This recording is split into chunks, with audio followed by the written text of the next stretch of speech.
In the 1980s, Holborn Viaduct station in the City of London was handling over 22,000 passengers on around 200 trains every single day. It had been operating continuously since 1874. Commuters poured through its platforms each morning, caught their trains south to Kent and Surrey, and returned every evening. By any measure, the station was doing its job. It closed in January 1990, and the station was still busy when it went. It closed because the same tunnel that had made the station useful in 1874 was reopened 72 years after it had been sealed shut, and the trains that once needed Holborn Viaduct to terminate and reverse could now run straight through London without stopping. The busiest the station had ever been, and it had never been more obsolete. By May of that year, a new station had already opened nearby. The old site was cleared, demolished, and absorbed into a commercial office estate.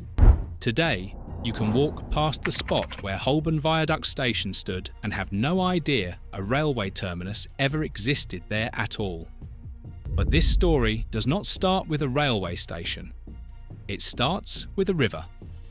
The River Fleet once ran openly through this part of London, flowing south from Hampstead through the Holborn Valley and out into the Thames near Blackfriars Bridge. By the Victorian era, the fleet existed largely underground, bricked into a sewer, but the valley it had carved remained. Holborn Hill dropped steeply down into the City of London from the west, and the road was notoriously congested. Horse-drawn carts struggled on the gradient. The whole area was a bottleneck and a public health embarrassment for a city that considered itself the capital of the modern world. The City of London Corporation decided to fix the problem by building a flyover across the valley. The project was part of a wider scheme called the Holborn Valley Improvements, which also produced Queen Victoria Street, the rebuilt Blackfriars Bridge, and the Victoria Embankment approach into the city. The man in charge was William Hayward, the city surveyor, who had already worked closely with Sir Joseph Bazalgette on London's new sewer system. Hayward designed the viaduct in collaboration with the structural engineer Rowland Mason Ordish. The result was a cast-iron and Portland stone bridge spanning roughly 430 metres across Farringdon Street and the buried fleet below, standing 24 metres wide. On the 6th of November, 1869, Queen Victoria formally opened Holborn Viaduct the bridge. On the same day she opened the rebuilt Blackfriars Bridge further south. It was a major state occasion, with royal and civic processions moving between the two crossings. The Queen's carriage reportedly paused beneath the viaduct so she could admire the ironwork detailing overhead. The bridge featured 4 ornate Portland stone corner pavilions at the junction with Farringdon Street, housing staircases down to the road below. On the south side, statues by the sculptor Henry Bursill represented commerce and agriculture. On the north, figures by the firm Farmer and Brindley represented science and fine art. Stone likenesses of 2 historic Lord Mayors, William Walworth and Henry Fitz-Aylwin, stood watch over the crossing. A grand, confident piece of Victorian civic engineering. This bridge still exists today. It is Grade 2 listed, and you can walk across it any afternoon. The railway station that would later take its name sat beside it and behind it, 5 years in the future. Holborn Viaduct the bridge and Holborn Viaduct the station are 2 different things, and conflating them is the quickest way to misunderstand what happened here. The bridge survived. The station did not. The railway company that would build a station beside this new bridge had already been in the area for years by the time Queen Victoria cut the ribbon. The London, Chatham and Dover Railway, known as the LC&DR, had renamed itself from the East Kent Railway back in 1859 to signal much larger ambitions. It wanted to compete with its bitter rival, the South Eastern Railway, for the lucrative Kent and Continental boat train traffic, and to punch a line directly into central London. 4 years before the bridge opened, in 1865, the LC&DR had established its first foothold inside the city by opening Ludgate Hill Station on its new Ludgate to Farringdon Line. The LC and DR's problem, from its cramped offices in London to its overstretched tracks across Kent, was money. Its aggressive, expensive expansion into London had left it chronically short of capital. The company had built miles of new railway, bored tunnels, thrown bridges across rivers, and acquired land at London prices, all while competing for the same passengers as its bitter rival. It was a company that consistently built beyond its means, promising grand things and delivering them on credit. That pattern would dog the LC and DR for the rest of its existence, and eventually force it into a humiliating working merger with the very competitor it had spent decades trying to destroy.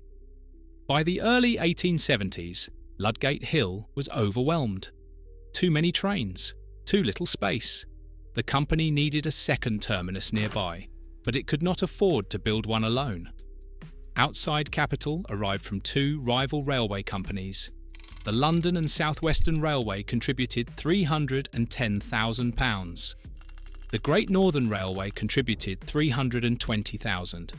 Both companies wanted access to central London through the LC and DR's tracks, and they were willing to pay for the privilege.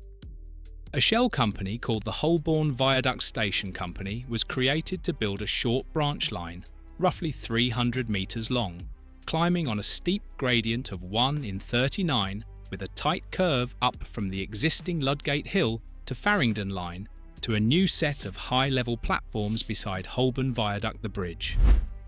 On the 2nd of March 1874, Holborn Viaduct Station opened. It had 6 platforms, 2 island and 2 side, each running roughly 120 metres long, beneath a 3-span train shed roof. A hotel formed part of its street frontage onto the viaduct bridge itself. The whole arrangement was compact, dense and vertical. The branch line climbing steeply from the main line on a gradient of 1 in 39, curving sharply up to the high-level platforms. Everything about the geometry was tight. The station's ambitions, by contrast, were anything but modest. Holborn Viaduct was conceived as a terminus for mainline services and Continental boat trains, a station that would serve both the city and the West End, positioned closer to South London than any other terminus in the capital. This was intended to be a gateway to Europe, not a suburban halt. The gap between what the station aspired to become and what it actually became over the following century is the emotional spine of this entire story. From the beginning, southbound trains ran to Herne Hill, where they split. One portion continued to Holborn Viaduct, the other went to Victoria. Local services also passed through the Snow Hill Tunnel beneath the station, connecting to the Metropolitan Railway's widened lines at Farringdon Street Station. On the 1st of August 1874, a pair of low-level platforms opened just north of the main terminus, serving these through-running trains. The low-level stop was named Snow Hill. This arrangement mattered. As long as trains could run through the Snow Hill Tunnel, Holborn Viaduct was part of a cross-London route, a junction station with connections running in multiple directions. The tunnel made the station useful beyond its own terminus platforms. On the 17th of November 1877, the Holborn Viaduct Hotel opened, designed by the architect Louis H. Isaacs. The hotel was so tightly woven into the station building that casual travellers reportedly struggled to locate the station's actual entrance separately from the hotel's front door. Caterers Spears and Pond ran the hotel initially. The station was barely a decade old when the first sign of its eventual decline appeared. On the 10th of May 1886, St Paul's Station opened further south on the same LC and DR line, just north of Blackfriars Bridge. St Paul's was more conveniently placed for several destinations, and it immediately began drawing traffic away from Holborn Viaduct. A station that had been open for only 12 years was already losing passengers to its own company's newer stop down the road. The trajectory was set early. The First World War changed Holborn Viaduct in a way that proved irreversible. During the war, the hotel was used for wireless communications work. On the 3rd of April, 1916, passenger traffic through the Snow Hill Tunnel ceased entirely. The low-level platforms closed, and Holborn Viaduct lost its role as a through station on a cross-London route. From that date onward, it was purely a dead-end terminus. Trains arrived from South London, stopped, and went back the way they came. The tunnel that had made the station part of something larger was sealed off to passengers. The same tunnel would reopen 72 years later in 1988, and when it did, it would be the precise instrument of the station's destruction. The thing that once gave Holborn Viaduct its purpose would return to take it away. Under the Railways Act of 1921, Holborn Viaduct passed to the newly formed Southern Railway in the 1923 grouping. The Southern Railway brought modernisation. On the 12th of July, 1925, the first electrified services began running from Holborn Viaduct, heading south to Shortlands and Orpington. In 1926, colour light signalling was installed at the station, among the earliest four-aspect systems of its kind. Electrification expanded steadily through the late 1920s and 30s. On the 3rd of March, 1929, Ludgate Hill Station closed permanently. This was the very station that Holborn Viaduct had been built to relieve 55 years earlier. The overflow terminus had outlived the station it was designed to rescue. A small irony, but a precise one. The Bickley to St Mary Cray line was electrified in 1934. An electric service to Sevenoaks followed in 1935. On the 2nd of July, 1939, electric trains were extended to Gillingham in Kent, which required Platform 1 to be lengthened to 160 metres to accommodate the longer trains. The station was being squeezed, too many services crowding too little space. The Second World War hit Holborn Viaduct hard. The station platforms themselves were not directly struck, but the hotel and the surrounding infrastructure were. On the 26th of October, 1940, a bomb hit the Holborn Viaduct Hotel. Then, overnight on the 10th to the 11th of May, 1941, one of the most devastating raids of the entire Blitz gutted the hotel by fire. That same raid badly damaged the Houses of Parliament. The station itself closed for repairs and did not reopen until the 1st of June, 1941. Separately, on the night of the 16th to the 17th of April, 1941, bombing destroyed a signal box south of the station and a nearby bridge over Suffolk Street. A temporary signalling replacement opened on the 29th of September, 1941. The permanent arrangement took until the 9th of October, 1942 to complete. The Blitz also damaged the two north side pavilions of Holborn Viaduct the Bridge, the ornate Victorian corner structures that had been part of the original 1869 design. Their remains were demolished in the 1950s. They would not be rebuilt for decades. The area's Victorian fabric took the better part of a century to properly heal. After the war, Holborn Viaduct entered a long, quiet contraction. The electrification of the Kent Coast Main Line concentrated Kent-bound traffic at other termini. Holborn Viaduct was left with just two core all-day services, one to Sevenoaks and one to West Croydon, plus a handful of peak-hour extras. Between 1960 and 1963, the station was substantially rebuilt.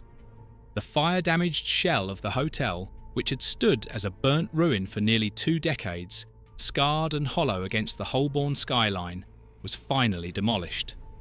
In its place rose a new 10-storey office block of the kind that 1960s London produced in great numbers, functional and characterless. The station's ground floor concourse was incorporated into the base of this building, with the platforms relocated to first floor level. The original 3-span Victorian train shed roof, the one feature that had given the station its architectural identity since 1874, was taken down and replaced by shorter platform canopies. Contemporary press photographs show cranes dismantling the ironwork high above empty platforms. Workmen standing on the exposed roof structure as it was cut apart piece by piece. The new building opened on the 9th of September 1963. Whatever the station had once been, whatever ambition had been poured into its design 90 years earlier, it no longer looked like any of that. It looked like an office block with trains underneath it. If you are finding this worth your time, subscribe. We cover stories like this every week, and there are centuries of London still waiting to be told. After the 2nd of May 1970, Holborn Viaduct closed on Saturdays. The weekend crowds that had once filled the platforms simply stopped coming. In 1973, 2 platforms were removed as services were cut back further and parcel traffic ceased. The station was physically shrinking, its unused track and platform space given over to nothing. From the 1st of June 1981, it closed after 7:30 on weekday evenings as well. A terminus that had once aimed to handle Continental traffic was now operating on a timetable that a provincial branch line would have found restrictive. It would be easy to assume from all of this that the station died through neglect. That it was some crumbling, forgotten halt used by a handful of commuters shuffling through empty platforms in the morning gloom. That assumption would be wrong. At its later peak, Holborn Viaduct was handling over 22,000 passengers on around 200 trains every single day. A genuinely busy commuter terminus, serving a consistent, substantial daily flow of workers into the City of London. The closure, when it came, was a planning decision, not a mercy killing. The network around the station changed, and the logic of its existence evaporated. In 1984, British Rail announced a proposal that would seal the station's fate. The plan was to reopen the Snow Hill Tunnel, the same tunnel that had been closed to passengers since 1916, as a bypass route. Driver-only trains would run straight through from Blackfriars to Farringdon and onward to King's Cross, eliminating the change of trains that Holborn Viaduct had forced on cross-London passengers for nearly 70 years. The new service would be called Thameslink. In 1988, the Snow Hill Tunnel reopened to passenger trains for the first time since 1916. 72 years of silence ended. Trains ran through the restored tunnel from Blackfriars to Farringdon and beyond, connecting South London to the Midland Main Line and stations north of the Thames without requiring a single change of trains. The new Thameslink route ran straight through central London, north to south, fast and direct. Holborn Viaduct sat just to one side of this new through route, a stub-end station attached to a line that no longer needed it to stop. Every train that ran through the reopened tunnel was a train that did not need to reverse out of Holborn Viaduct's buffer stops. The station had become an anomaly rather than a necessity. Thameslink required a new underground station nearby, to be called St Paul's Thameslink, built on the alignment of the old through route. Constructing it meant demolishing the rail bridge that had carried the branch line from the main line up to Holborn Viaduct's high-level platforms, the same short, steep, curving branch that outside investors had paid over £600,000 to build a century earlier. The physical infrastructure that connected the station to the railway network was being dismantled around it while it was still open. With Thameslink running, Holborn Viaduct was reduced to weekday peak hours only operation. It limped on for 2 more years. At 7:40 on the evening of the 26th of January 1990, the last train pulled out of Holborn Viaduct station. It was a railway enthusiasts' special, formed of 2 Class 411 electric multiple units, and it carried passengers who understood that they were watching something disappear. Rather than heading straight home, the train toured London, visiting Victoria, London Bridge and Cannon Street, a farewell circuit of the city's great termini, as though the dying station needed to say goodbye to each of them personally before the end. The train terminated at Charing Cross. 3 days later, on the 29th of January 1990, Holborn Viaduct station was formally and permanently closed by British Rail. The irony is almost too neat. The Snow Hill Tunnel had been part of the station's original design in 1874, giving it a role on a cross-London through route.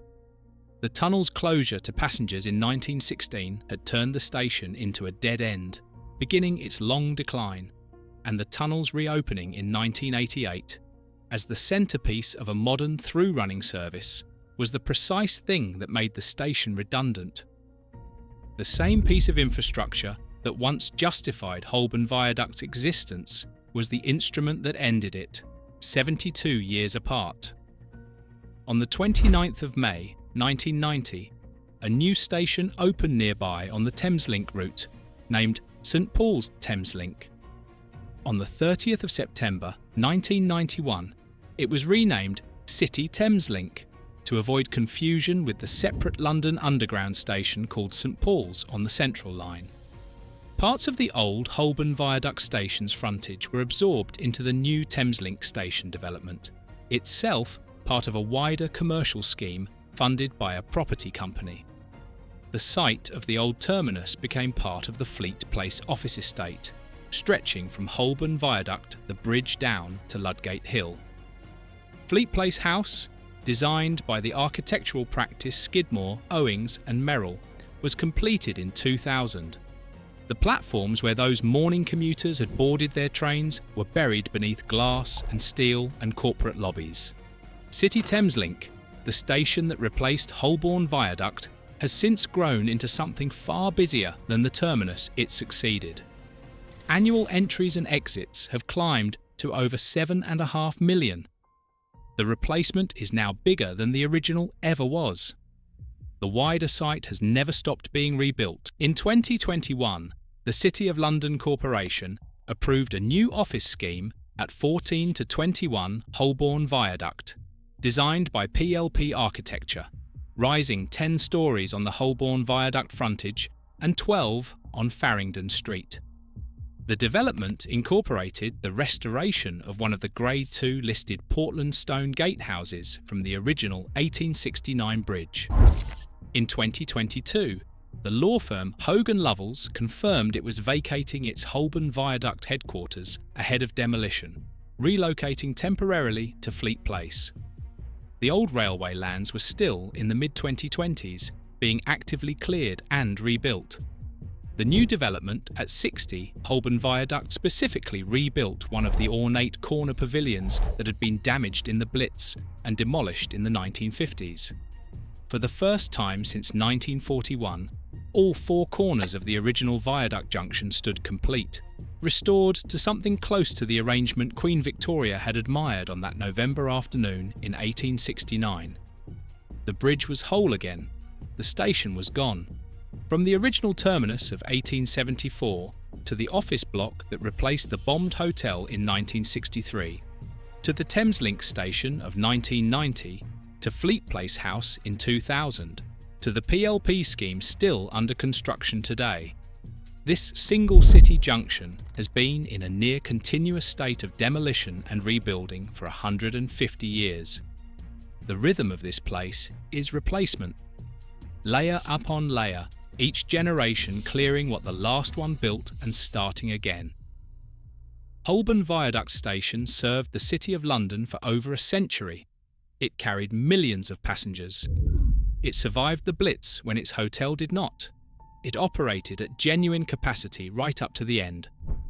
What killed it was a change in the logic of the network itself, a decision that through running was more efficient than terminating, that a tunnel was more useful open than closed.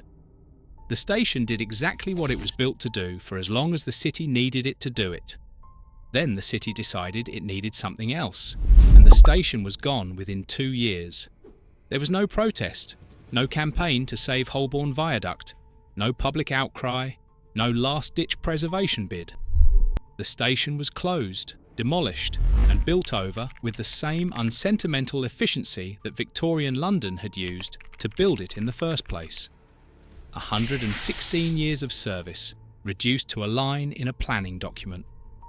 The bridge remains, The station beneath it is a memory, pressed flat under office floors and new foundations, as invisible as the river fleet that flows in its pipe below Farringdon Street, a few metres from where the platforms used to stand.